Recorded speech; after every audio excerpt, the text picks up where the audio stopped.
বিলাসপুর গ্রাম। বিলাসপুর গ্রামের পাশে ছিল এক ঘন জঙ্গল।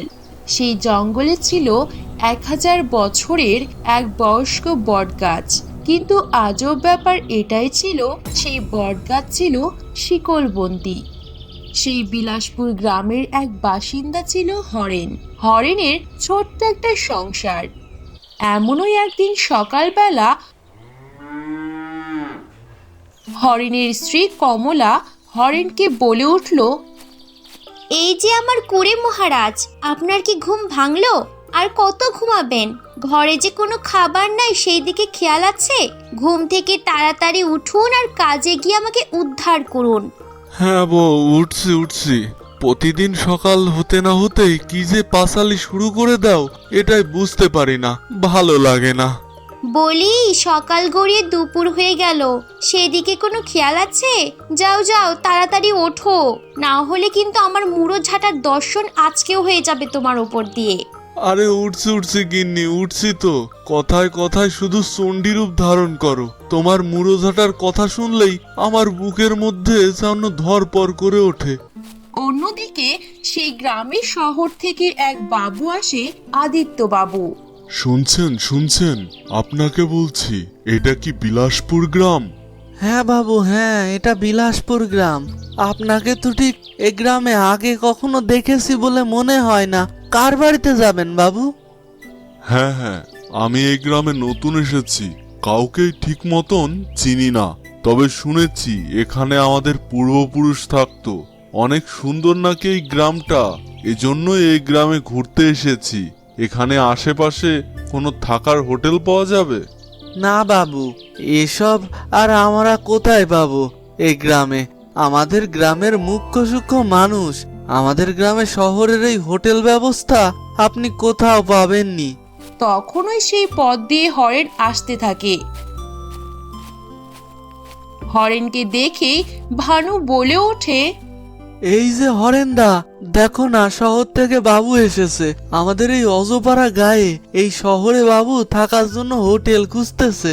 বলো না হরেন্দা, এখানে হোটেল কোথায় পাওয়া যাবে? আর এখানে হোটেলই বা কোথা থেকে আসবে? আগে বাবু, ওর কথায় কিছু মনে করবেন না। আপনি আমাদের গ্রামের অতিথি, আপনি চাইলে আমার বাড়িতে থাকতে পারেন। তবে বাবু, আমার বাড়িতে কিন্তু এমনি আমার বউ থাকতে দেবে না। থাকা খাওয়া বাবদ কিছু পয়সা দিতে হবে কিন্তু আপনাকে। হরেনের কথায় আদিত্য বাবু রাজি হয়ে যায়। এভাবে 7 দিন কাটার পরে এমনই একদিন সকালবেলা হরেনের বউ কমলা দেখতে পায় আদিত্য বাবু শিকলবন্দি বটগাছের জঙ্গলের দিকে এগিয়ে যাচ্ছে। এটা দেখে হরেনের বউ কমলা বিস্মিত হয়ে বলতে থাকে, কি ব্যাপার? এই শহরের বাবুটা শিকলবন্দি বটগাছের দিকে কেন এগিয়ে যাচ্ছে? কিছুদিন ধরে দেখছি এই শহরে বাবুটার ভাবভঙ্গি কিছুটা ভিন্ন। ঘর বন্ধ করে একা একাই কি সব বলতে থাকে। এইসব আমার বাড়ির কর্তাকে জানাতে হবে।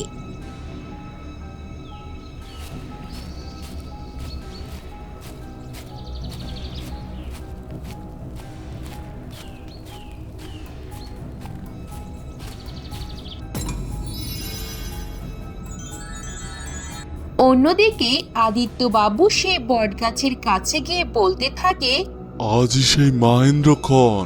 1000 বছর আগে আজকের দিনে এই বটগাছ শিকলবন্দি হয়েছিল। আমি যে তান্ত্রিক ভৈরব, এটা এই গ্রামের মানুষ কেউই বুঝতে পারেনি। আমার তন্ত্র সাধনা সফল হয়েছে। আমি আজ সম্পন্ন এক শক্তিশালী তান্ত্রিক। হা হা হা হা হা। হরেনের পূর্বপুরুষ যে রাজা মহারাজা ছিল, তার কোনো ধারণাই হরেনের নেই। এই জন্য তার বাড়ি থেকে যে কত বড় সম্পদ আমি নিয়ে এসেছি তার কিছুই সে জানতে পারবে না। এই গাছের কোটরে হরেনের পূর্বপুরুষের গুপ্তধন আছে। আজ আমার হতে চলেছে এই জাদু বটগাছকে মুক্ত করার ফলে। হা হা হা হা হা। ভৈরব তান্ত্রিকের এই সকল কথা গাছের পেছনে থেকে হরেনের বউ কমলা শুনে ফেলে। তখনই সে বলতে থাকে, এ ব্যাপারে আমরা কিছুই জানি না। এই সম্পদ কিছুতেই আমি এই তান্ত্রিকের হতে দেব না। আমি একা কিছু করতে পারবো না, এখনই আমার স্বামীকে ডেকে আনতে হবে।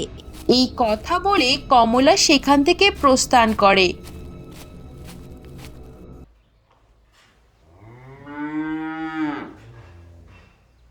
অন্যদিকে কমলা হরিণের কাছে গিয়ে বলতে থাকে,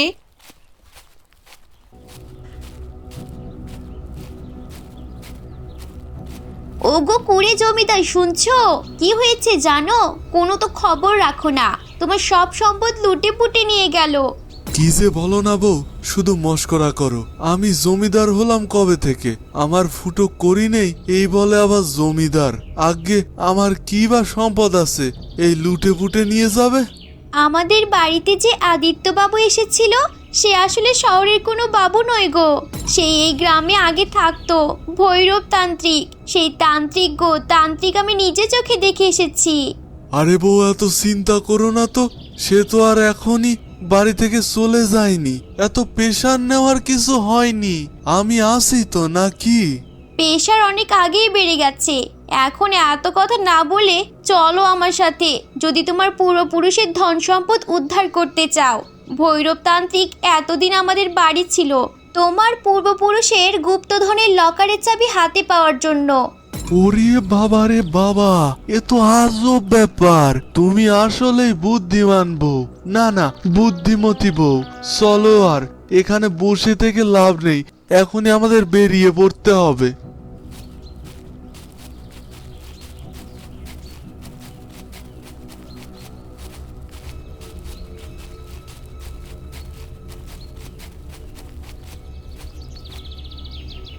অন্যদিকে ভৈরব তান্ত্রিক সেই 1000 বছরের শিকলবন্দি বটগাছ খোলার জন্য যজ্ঞ আরম্ভ করে দেয়। ক্রিং ক্রিং তালা খুলে যা সিমসিম, 80 বছরের বাসি তালা, দেখা দে গুপ্তধনের খেলা। রিং ক্রিং শিকলের গায়ে ত্রিং ব্রিং খুলে যা সিমসিম। ভৈরব তান্ত্রিকের মন্ত্রগুণে সেখানে আগুন জ্বলে ওঠে।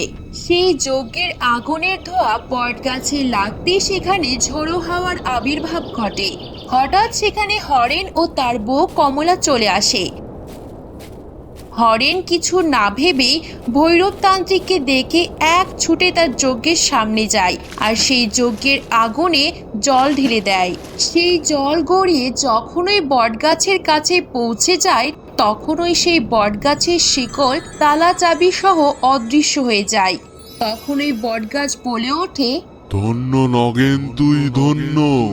1000 বছরের অভিশপ্ত গাছ আমি, তোর হাত দিয়ে মুক্তি হলো আজ আমার।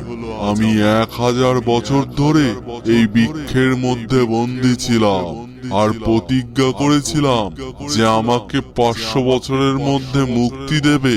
আমি তাকে জাদুবিদ্যা দিয়ে পৃথিবীর সব থেকে সম্পদশালী করে তুলব। এজন্য গ্রামের মানুষ অনেকেই স্বপ্ন দেখেছিল, কিন্তু ভূতের ভয়তে কেউ সাহস করেনি। ও, তাহলে আমি 500 বছরের মধ্যে তোমাকে মুক্ত করে দিয়েছি। তাহলে তো দুনিয়ার সব থেকে সম্পদ আমারই প্রাপ্য। তাহলে আর দেরি কিসের? আমাকে তোমার সব সম্পদ দিয়ে দাও, তাহলে আমার আর কোনো কাজ করা লাগবে না, শুধু খাবো আর ঘুমাবো।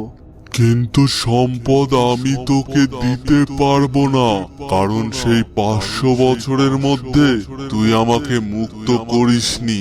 কিন্তু পরে আমি প্রতিজ্ঞা করেছিলাম পরবর্তী 500 বছরের মধ্যে যে আমাকে মুক্ত করবে, আমাকে 1 বছরের তৃষ্ণা মেটাবে, আমার জল পান করতে সাহায্য করবে, আমি তাকে 2টা বর দিব। ওগো, 2টো বর দেবে? এটাই তো সুযোগ। সুযোগের সদ্ব্যবহারটা করে ফেলো। প্রথম বরে বলো যে রাজা হতে চাই, অনেক ধন সম্পদ চাই। আর দ্বিতীয় বরে বলো না গো, আমাকে সব থেকে সুন্দরী করে দিতে। বলো না প্রাণ স্বামী আমার। ওরে ভালোবাসার অন্ধ নেশা, এসব বলে লাভ হবে নি গো বউ। আমার অভাব থাকতে পারে, কিন্তু আমার স্বভাব নষ্ট নয়। যা আমার তা আমারই, আর যা আমার না তা কোনোদিনই আমার চাই না। বটবৃক্ষ যদি আমার পূর্বপুরুষের কোনো গুপ্তধন আপনার কাছে থেকে থাকে, তাহলে সেটা আমাকে ফিরিয়ে দিন। আর দ্বিতীয়ত এই ভৈরব তান্ত্রিকের মন থেকে খারাপ বিদ্যা মুছে দিন। তথাস্তু, ঠিক আছে নগেন, তাই হবে। তখন ওই বটগাছ থেকে একটি আলোক রশ্মির সৃষ্টি হয়। বটবৃক্ষ হরেনের পূর্বপুরুষের গুপ্তধন ফেরত দেয় আর ভৈরব তান্ত্রিকের খারাপ বিদ্যা ধ্বংস করে দেয়। তারপর সেই বটগাছ থেকে একটি জ্যোতিরেখা ওপরের দিকে উঠে চলে যায় আর বটগাছটি একটি সাধারণ বটগাছে রূপান্তরিত হয়। তো বন্ধুরা, গল্পটি কেমন লাগলো? যদি ভালো লেগে থাকে তাহলে অবশ্যই লাইক এবং সাবস্ক্রাইব করে দিও। আজ এ পর্যন্তই, দেখা হবে পরের কোনো ভিডিওতে। সে অবধি ভালো থেকো এবং সুস্থ থেকো। ধন্যবাদ।